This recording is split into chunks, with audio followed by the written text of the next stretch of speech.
Welcome to the Mindful Mama Movement podcast. I'm Shannon Kinney-Dew, creator of AFreeSpiritLife.com.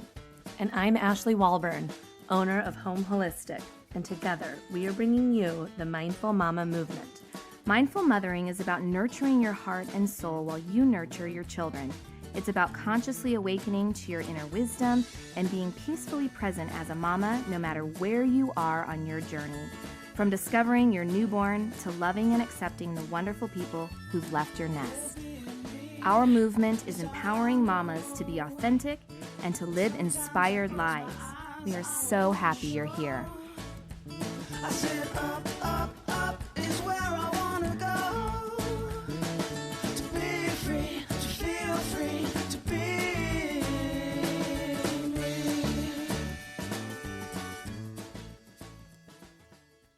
Hey mamas, it's Shannon, and I'm here to welcome you to episode 8 of the Mindful Mama Movement podcast. Ashley and I feel so honored that we got the opportunity to chat with Karen Maezen Miller. Maezen is a wife, a mother, and a Zen Buddhist priest. She writes about spirituality in everyday life, and I'm sure many of you have read her beautiful books. They include Paradise in Plain Sight, Lessons from a Zen Garden, Hand Wash Cold, Care Instructions for an Ordinary Life, and Mama Zen, Walking the Crooked Path of Motherhood. What I encourage you to do in this interview, in this space right now, is to see if you can take a deep breath and just relax into the moment.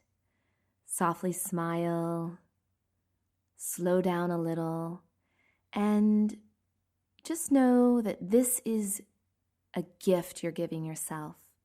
Know that wherever you are in this moment, the mess and all is right where you need to be. In this interview, Maezen invites us to learn how to sit, to learn how to be, to learn how to carve out a moment in our life, our daily life, for stillness. And it's really a beautiful, enriching conversation about real life mama stuff. I know you're going to relate, and I know that she's going to open up your heart, your mind, and your way of being in your present moment and in your life as a mother. Enjoy carving out this space for yourself and enjoy the show. Thank you all for being part of our Mindful Mama Movement community. And thank you, Maezen, for sharing your wisdom with us. Welcome, Maezen. This is Ashley Walburn, and I'm here with Shannon. And Hi, Maezen. Thank you for Hi. being here. Oh, you're welcome. we'll just get started. First of all, Maezen, can you tell us just a little bit about yourself and share what stage of motherhood you are in? Oh my. Well, I hope I don't have that much to tell you about myself. If I've accomplished any of the previous stages of motherhood that I've passed through, frankly, I've ended up with very little to say about myself. My daughter is a teenager now. I was a late stage arrival at motherhood. I was 42. And when I did the math, I realized that if my daughter had been born on time, she was slightly premature, that I actually would have been 43. And that never made it into my personal narrative. I always wanted to make myself younger than I was. Mm-hmm. And so I recall my own mother very poignantly in the stage I'm in now, because I had my mother with me. She was still alive when my daughter was just born, and for shortly after that. And I can remember her being so gentle and encouraging with me in all of my crises, at that time, the kind of crises that you have when your child is 3 months or 6 months or 9 months or a year or something. And she said to me at that time, when your babies are little, they have little problems.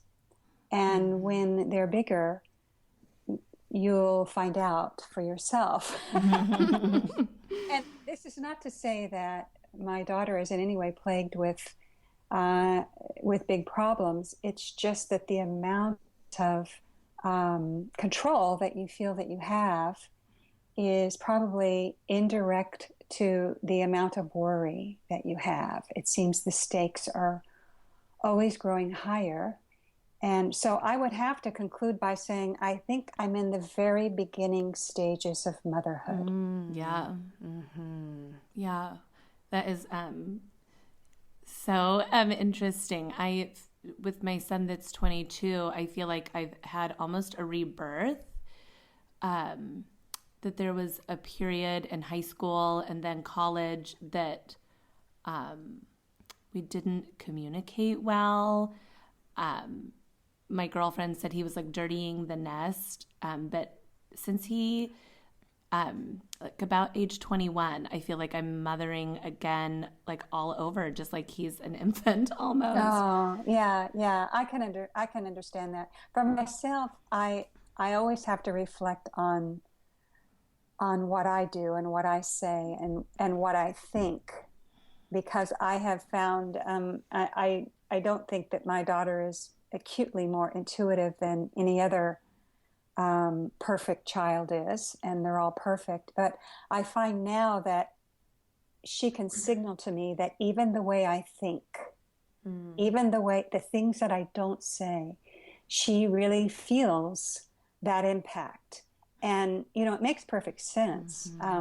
We live in an energetic field, just a field of energy. And my worry, my doubt, my second guessing, my concern, what I think of as my engagement or involvement in her life is actually always kind of confining for her.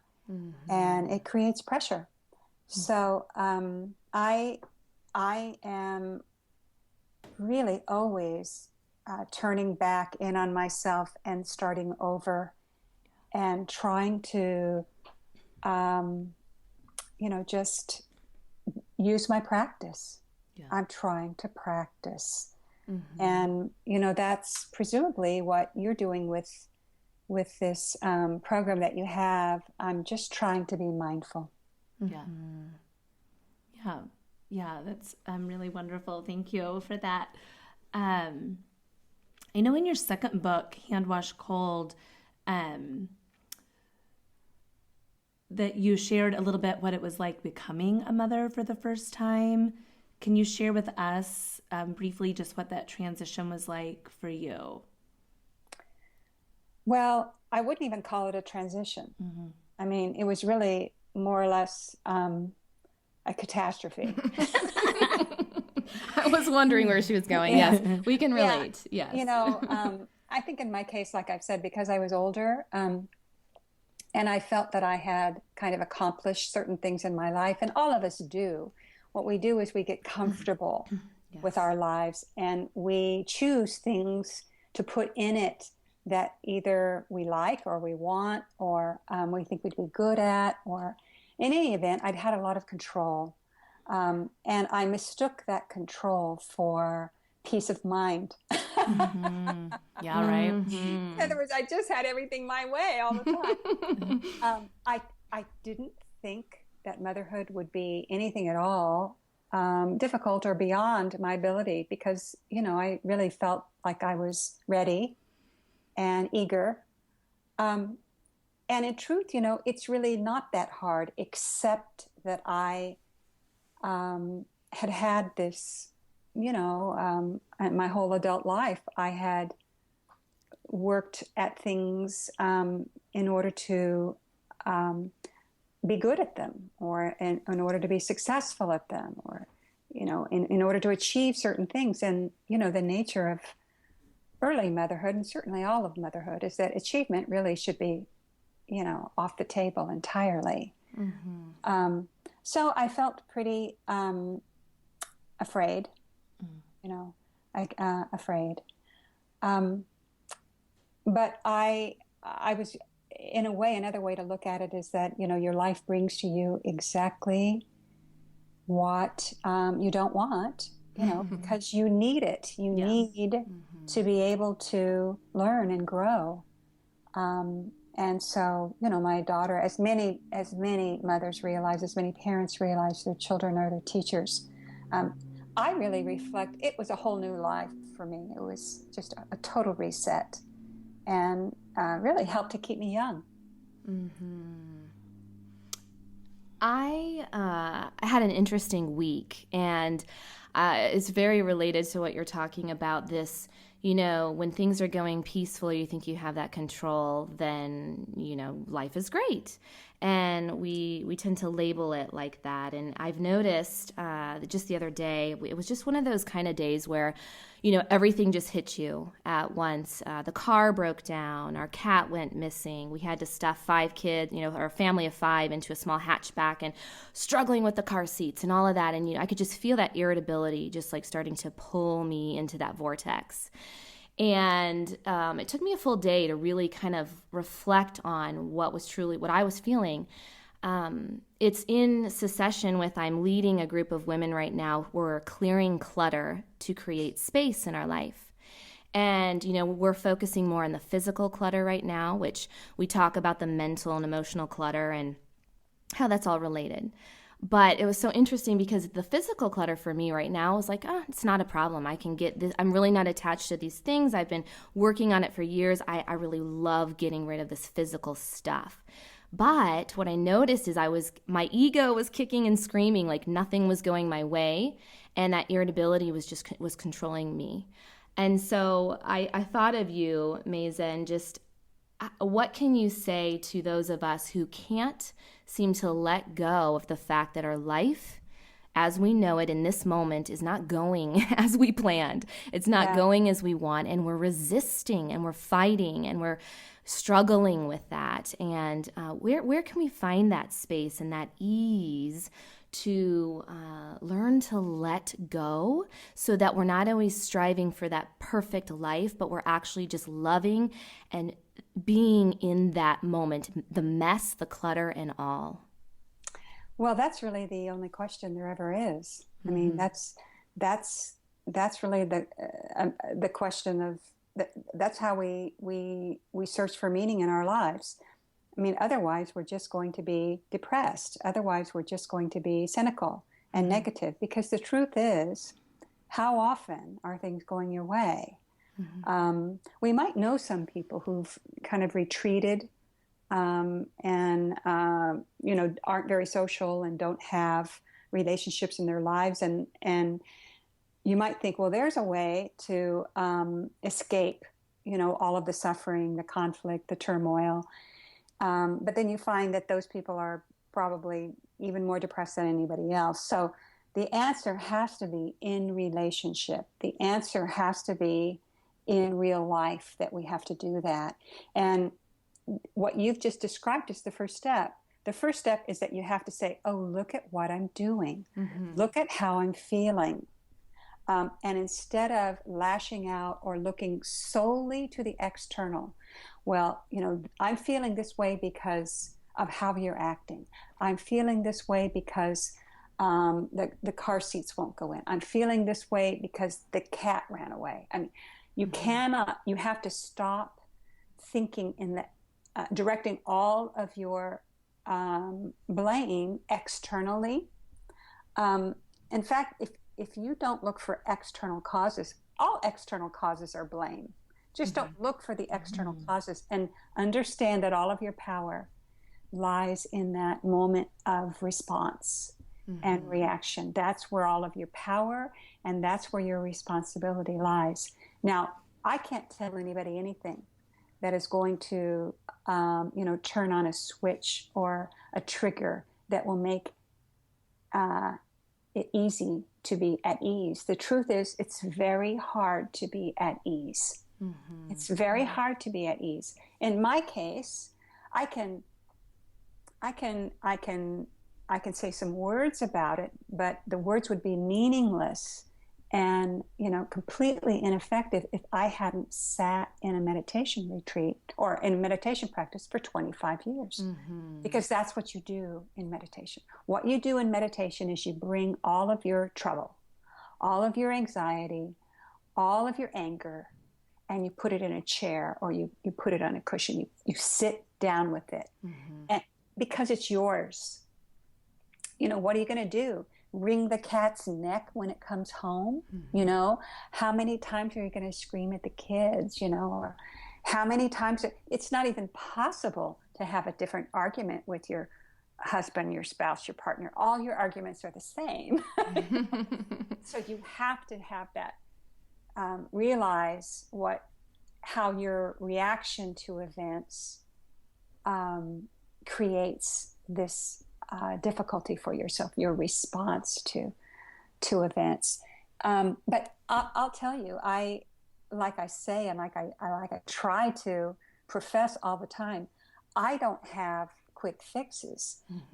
I've intimated, that I have realized just how much now and how vast my worry is about my daughter as she inches closer to adulthood, and the decisions that she's going to make, over the next couple of years. But I was talking to my own teacher. This is why you need a teacher. This is why you need to have like-minded people in your life. And I told him that my daughter was really experiencing some high anxiety, which she, hasn't actually had in some time. Now she's a junior in high school, and all the counselors will tell you that that's really a very anxious time, and there's a lot of pressure on her, in the junior year. And my teacher smiled. He's 81 years old, okay?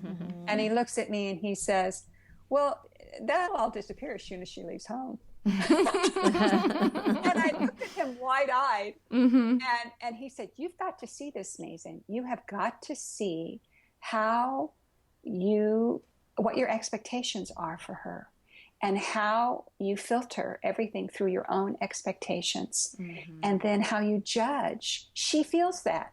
So in your case, what I'd say is, you first have to see, oh my gosh, I'm so picky. I'm so, temperamental. I'm so fragile.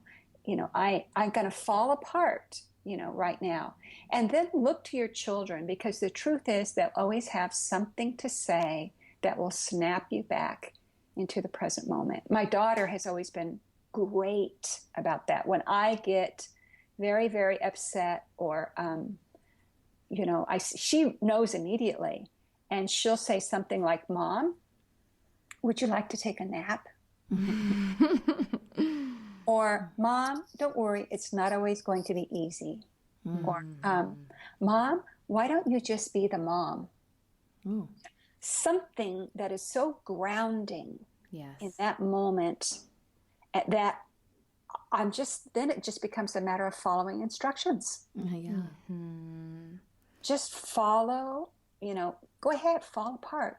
Someone in that, right in front of you, someone or something is going to bring you back into focus. Yes.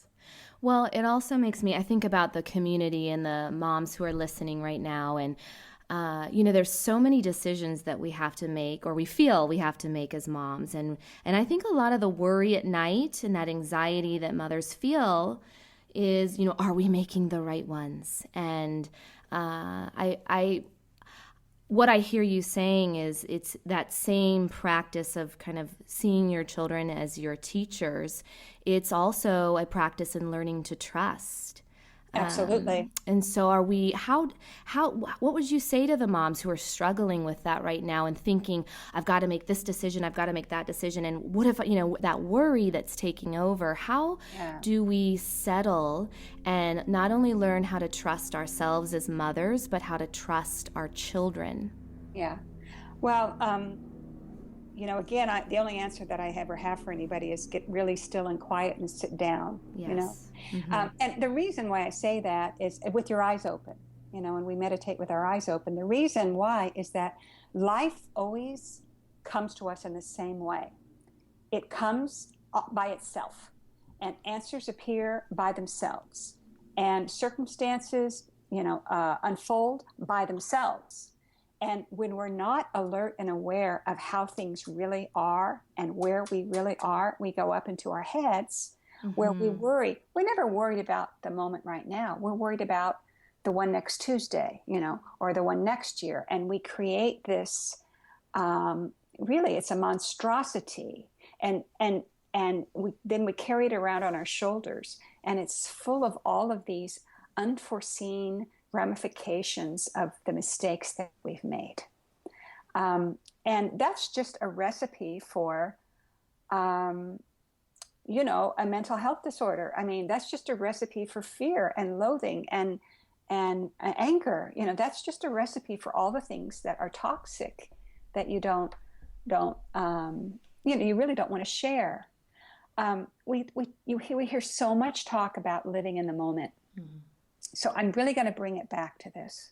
We really have to be so clear where that moment is. It's always right where you are. Mm-hmm. And although in our mind, we think that it's so much is happening at once, but actually not that much is happening at once. Mm-hmm. If we slow down our thinking, then we will see more clearly how there's a flow to things. And the things that we might be hyperventilating about right now, we can probably give them a little bit more time, and maybe some more information will appear. And especially these decisions that frankly have to do with our children's lives. I think that we're so smart and we have so much information, but we have all made, and certainly I have, a critical error in placing ourselves at the center of our children's lives instead of our children at the center of their lives. You see? Mm-hmm. I mean, I don't know, I can't tell you how many times my daughter would look at me and say, Mom, I'm not you. I'm not like you. Even now what she says is something that, of course, just tears me to shreds. She says, just because you're a writer doesn't mean I like to read. Ooh. Yeah, they know how to do that. But what they're saying to us, sometimes it's gently, and other times it's just with radical emphasis, is back off. Mm-hmm. This isn't your decision. My own experience has been that we really overthink decisions. First off, we think that we make decisions, but I think as life actually unfolds, sure, we do our homework, we make preparations, we fill out forms, we have discussions, but at the time that a decision has to be made, there's only one really clear direction. A decision makes itself. Yeah. And all that time spent beforehand is just called insanity. Mm-hmm. And all the time spent afterwards in second guessing and regret, is just another, needless expenditure of energy. If you need to make a change, make a change. And that's applicable to anything. The choice of a kindergarten, the choice of a middle school, whether, to take ballet or soccer or, this or that or the other. I mean, I wish I had back all of that time that I invested in this false sense that I could secure and fabricate for my child a perfect life. Mm-hmm. Mm-hmm. It's so arrogant, like not to give it a label, but I agree. Yeah, it is. We think we're so selfless and that we sacrifice so much, but we are constantly asking for our children to elevate our own self-image. Mm-hmm. Really. And so sometimes when I tell people, well, my daughter said this and this and this to me, she kind of slap me around a little bit or just set me straight. They will say, she actually talks to you like that? And I say, yes. And then they'll say, you don't have to worry about her. Ooh. Because you see, she sees so clearly. Mm-hmm. It's like, this is none of your business. This is a difficult decision, but it's my decision, Frankly, it all started with algebra. When she was kind of like, Mom, sorry, you can't do it for me. I got to do this. I got to do this road myself.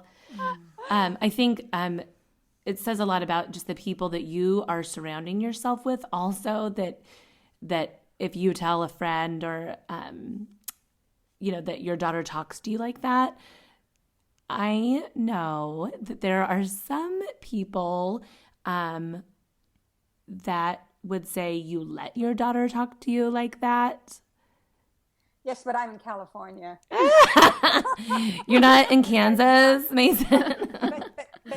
but there are people in Kansas who would say that too. And this Yes. is, again, kind of this larger issue of how do you trust your life? Mm-hmm. Your life, and this sounds very woo-woo, but the truth is that your life will bring to you and manifest exactly what you need. And, sometimes that's a corrective, but more than not, most of the time, it's encouragement and consolation. So, yes, I'm fortunate, but I never like to suggest that anybody is not fortunate. Now, also, I'm keen enough and I have enough clarity to ask for counsel from people that I respect. Yeah. And but I think it does go back to that sense of responsibility that we have. Yes, seek out people in your life, who are like you, or in a similar, experiencing a similar circumstance, going through the same kind of a situation. Mm-hmm. And if you don't trust your life, you won't trust the people in your life. Right. So it's because it's the same life, Mm-hmm. If you don't trust your life, you won't trust the disappointments in your life. If you don't trust your life, you won't trust the happy times in your life. You won't trust joy. You won't. Ultimately, it comes down to this. You won't trust not knowing. Yes. We don't know. And so because we can't trust what we don't know, we build we're straitjacketed by fear. And fear begets fear. And we share and spread that. And so we have, we live in a very anxious, world. Well, it shows why community, finding that like-minded community is so invaluable, because I know so many moms, feel isolated or feel alone. And when we can all connect together in this way to see that there are other people that are thinking in a different way, there's liberation in that. You are absolutely right. I think community is everything. Mm-hmm. And in a way, it's both easier and harder to do. One is we have technology, which they've co-opted the term community, and connection, but we feel more alienated, because we've retreated into our technology and our machines. I really think that personal connection and face-to-face connection, frankly, we see it in parenthood. I mean, children can't be parented by remote. They can't. No life form can exist outside of community. There is nothing outside of community. So we can't have an imitation flower that we can program to grow toward the light. It has to actually live in the light of the sun. A plant does. We see it in our pets. We see it in everything. And yet we're so smart. We want to talk ourselves out of having face-to-face friendships and real connection. I am always going to come down on the side of real, live, human touch and sight and speech and hearing. Real, live life. Mm-hmm. Well, it's that energy field you're talking about. I love what you said at the beginning. I think of that, but sometimes, if you're in a bad mood or you're thinking something internally, you forget that your kids can just feed off that energy just as we feed off theirs. And so it's the same thing with the community aspect, I'm sure, when you're in the energy field of those people.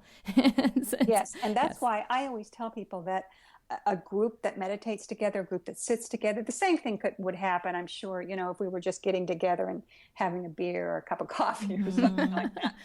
But when I sit in silence with a group of people, for the most of the time when I travel, they're total strangers to me, but to a number, every single one of them, every single person afterwards, when they speak up, they say, I love you and I love this. That's what love is. Love is non-judgmental awareness.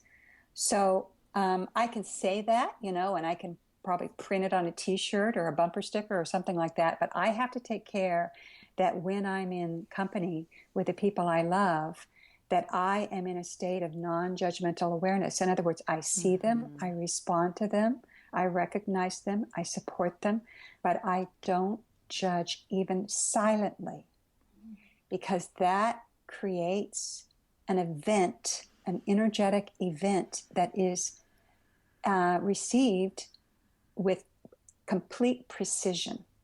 My daughter, when she was little, used to say, Mommy, you're using your nice voice, but you are not being nice. And actually, our pets will do this. Our dog, we have a dog. If you have a dog, this is what will happen. When the dog may be perfectly fine in kind of the chaos and commotion of the home, but can intuit perfectly what that intention is in the noise and the conversation, the talk, and will indicate to you when that is a negative energy. Our dog hides behind the furniture, or slinks out of the room. And because they can read that energy. Yes. The words are irrelevant. They read the energy. So we are beings. We're a little bit more confused and deluded than our dogs or our fish or our turtles, who can really live with, flawless instinct. But that's what we create in our homes. And what I will say to moms is, look at your children and listen to your children. And if they're not yet afraid to tell you, they're going to tell you what you probably don't want to hear, but it will be helpful. And in my case, for a while it was, Mom, you can leave my room now. Because what I was bringing in, while I thought it was accurate and necessary, was not being. It wasn't helping her. And so now what I try to do is I sit myself in the chair that I'm here right here and now, and I let her walk into my room with something. And when you think about it, that's a supreme act of generosity. I'm going to let her bring me something that she needs to share with me or ask me, or where she needs help with, instead of me kind of just stomping into her space. Yeah. It feels like so much less pressure, or like one less thing to do, but for children, a choice, which is so, powerful and empowering. Yes. Yeah, it is. And we have to respect that they have to have a space that is safe for them, that they can control. Frankly, there was this one time when I was in my daughter's room, sitting on a chair, talking to her about something I probably thought was important. And then my husband overheard us, and he just stood in the threshold of her door, and she sat upright and said, wait a minute, what's going on? Something's up. So, I think when our children are really little, they're trained, they're just, perfect students. They learn to give us what we are asking for. Sometimes it's a smile, a kiss, a giggle. They are still in that stage where they need to learn what they have to do in order to trigger the response that they need, the love, and the caring and the nurturing that they need. And so they seem, so compliant, and those are just the easy days when we thought we knew who they were. They just always did things our way. And then they move into another threshold where they have their own power. And, we are essentially now, the lesson for them, the experiment is for them to carry forward. Can I coexist with people with whom I have conflict? We become the lab rats for them. We are the source of conflict, and they're good. learning, how to coexist and how they shape that world.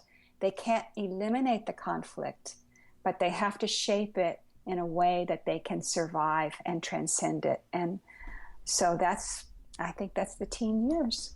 That's beautiful. One thing I just wanted to bring up from your book, Mama Zen. We loved this quote. I just wanted to read this. It says, "Fatigue is a gift." I'm sorry, a gift. Yeah. That was Freudian. Yes. Totally. And guilt is a messenger. Okay. So fatigue is a gift, which I love that. It's so freeing. Like many of the gifts that come to mothers, it is not one you would choose like a spa vacation, but one you can use like a humidifier. It's a cure and a balm. Fatigue helps you forget. When you are tired, you let go. You drop what you no longer need, and you do not pick it up again. You slow down. You grow quiet. You take comfort. You appreciate the smallest things. You stop fighting. So as I think about that, all of us as moms can relate to that feeling of fatigue, that extreme fatigue. And I just think the way that you worded that and show it as a gift, it is freeing. What mindset shift do we need to take place to really, appreciate that as a gift, to see that that's a gift and not something to feel guilty about or to feel. When we feel guilty or we feel any kind of resistance, whether it's guilt, or anger or whatever,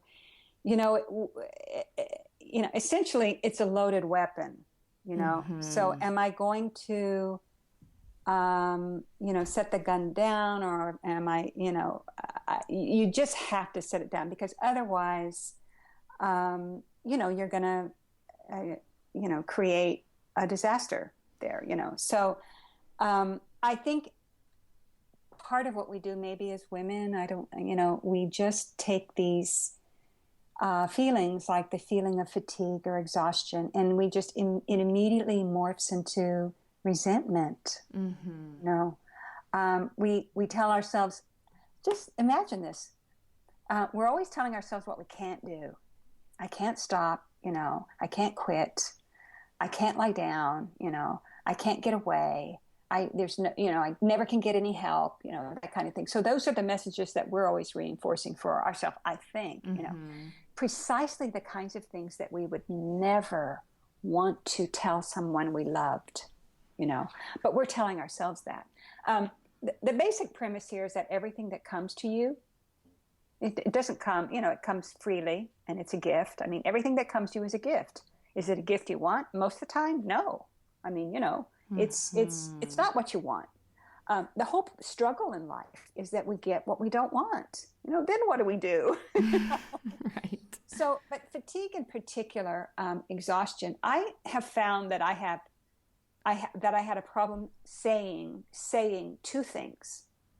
I have a problem saying that I'm angry, so I get angrier.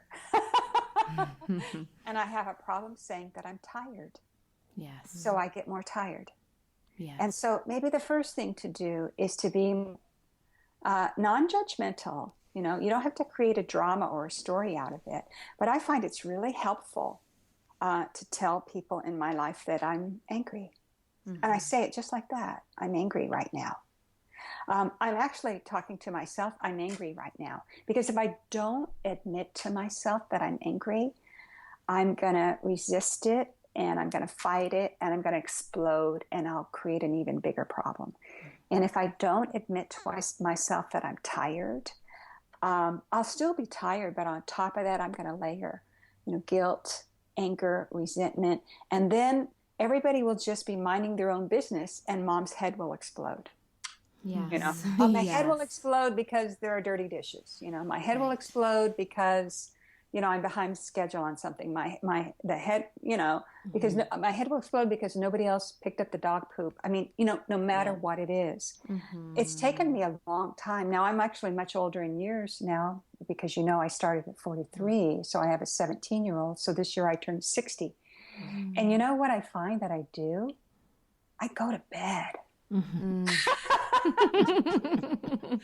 It's like, hey, I'm just going to clock out here. Yes.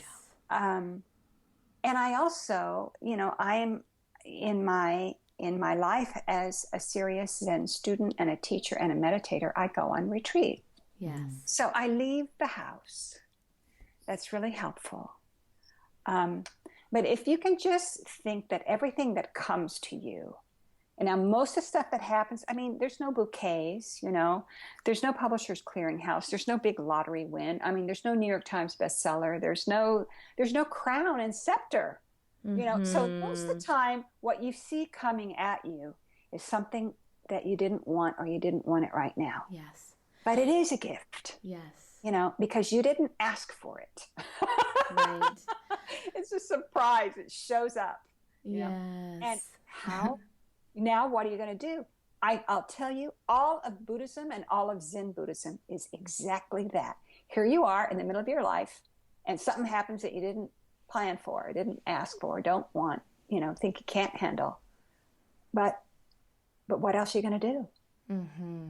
That's it. Yes. And I mean, it doesn't have to be, the cancer diagnosis, although trust me, that may well happen, and it doesn't have to be this or that or the other. I mean, it may just be that, you're out of carrots. Yes. Oh, and you're in the middle of cooking the casserole. I don't care what it is. The dog gets sick, you got a mosquito bite. I mean, it can be so insignificant. Mm-hmm. So your life is a continuous practice of actually facing reality. Well, I love that.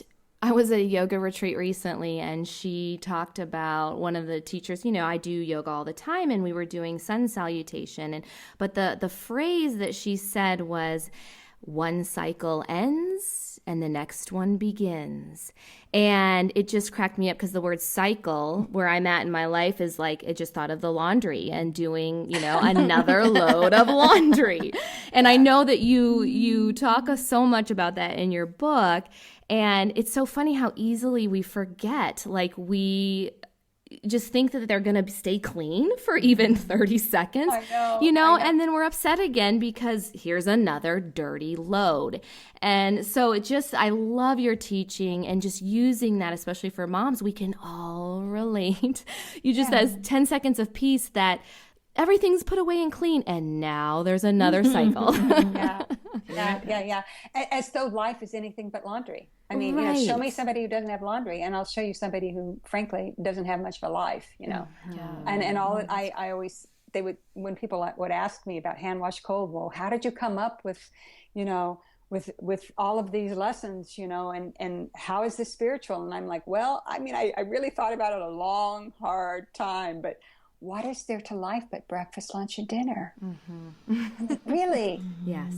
And what's so interesting is a lot of people, have engineered your life where there's no breakfast, lunch, and dinner. Yes. They have kitchens that they don't cook in, somebody else does all the laundry. And hey, if that's what you need to do, that's fine too. But that was my gift when I came to the point in my life where there was nobody but me to do the laundry.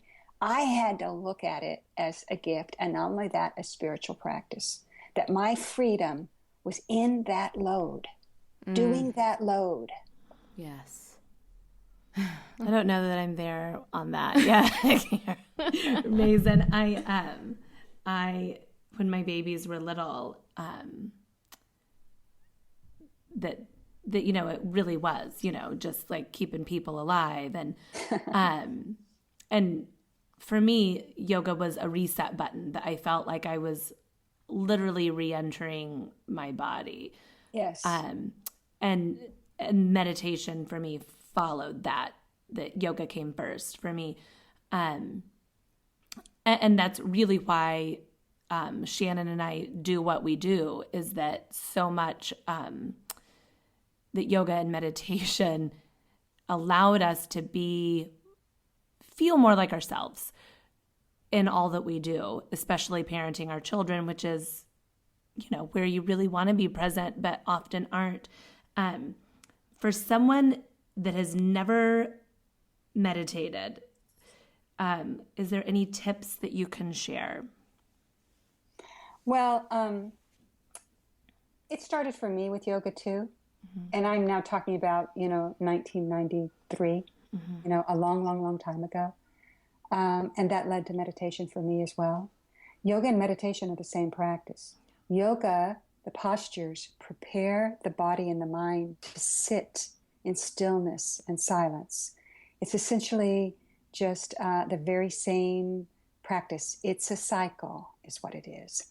I would say, you can get the how-tos anywhere. There's YouTube videos, there's books about how to sit. I think the most important thing, and maybe even before that, is to give yourself 5 minutes a day at the beginning of the day or the end of the day where you don't do anything. You don't do anything. You don't even say you're meditating. 5 minutes a day, maybe before you go to sleep, where you sit in a chair or you sit down on your bedroom floor and you just don't do anything. Set a timer. And if you can't do it for 5 minutes, do it for 4 minutes. Just breathe. Just relax. Just be yourself. Just be with yourself. That's probably the best way. If you really want to meditate, you will. You'll find some place, someone, somehow, sometime. If you don't want to, you won't, no matter what I say. But I would say that if you want to really kind of have an impact on your life, find someone like me and come and sit with me. Mm-hmm. I travel all around the country, and I'm coming to Kansas City in 2 or 3 weeks or something like that. Come and sit with me.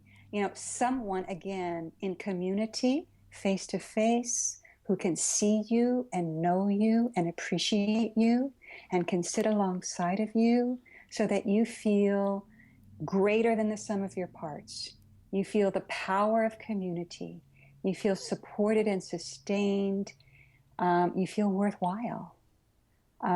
So sometimes you can find that at a yoga studio or through a yoga teacher, So first, one, recognize you have time to be by yourself. Mm-hmm. You have time to be by yourself, and it's essential that you be by yourself. Find a quiet 5 minutes. Early in the morning is as good as late at night, and you have that time. And say, don't even try, to get sophisticated or fancy or formal. First, find that time. And then after that, look outside of yourself and look outside of your home. Find a community. That's what I had to do. I lived in Texas when I first started to sit. And the first date I ever sat, this is how important it was June 18th, 1993, because I wrote down the date. Mm-hmm. And I sat on the floor for 3 minutes.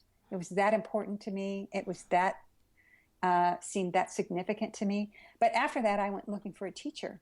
And I told myself, well, there's no Zen in Texas. And there, I would still tell you that. I ended up going to California because I wanted somebody to show me how to sit. And then I ended up living in California. And now I was just in Texas 2 weeks ago, and I'm coming to Kansas City. Let the world guide you and hold you and show you. Let your world serve you. It happens like that, I promise. You are a gift. Thank you. We will share. Not a gift wanted, but a gift like a humidifier. Exactly.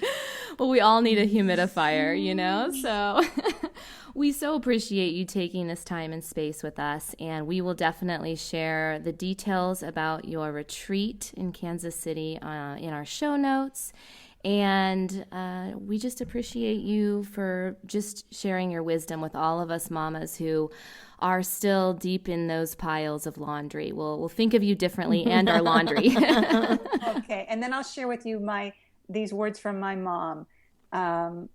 that she left for me. And just be yourselves and take good care of your families. Well, we always end each show with a mindful mama moment, and I think that is it. That's really beautiful.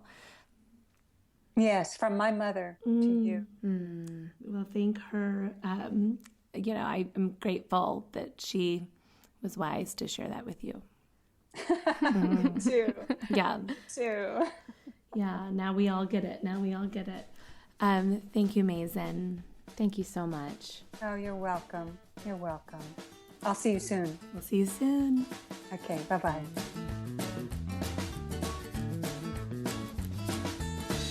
Isn't she wonderful? I hope you enjoyed that interview. And I also hope that you feel inspired to carve out even 5 minutes of stillness a day. It can make a huge difference in your life, and you will find that it will help you reset. It will help you feel grounded and centered as you move forward in your life as a mom. Also, make sure to join us on Facebook. The Mindful Mama Movement group has a thriving and growing Facebook group where we share our celebrations, where we're sharing our struggles, where we're encouraging each other and supporting each other along the way. You will find that you are not alone and that you will feel so connected to these amazing mamas. We want you there. We're saving you a spot. So join our group today, and you will find the link to our group in the show notes for episode 8. Have a wonderful, wonderful rest of your day, and keep finding your stillness. And I can finally feel open your heart and your soul. Follow. Take time to breathe, 'cause we know we never know. Well, gather up all your brothers and sisters. Hug your mom, tell your dad that you love them and miss them. 'Cause tomorrow may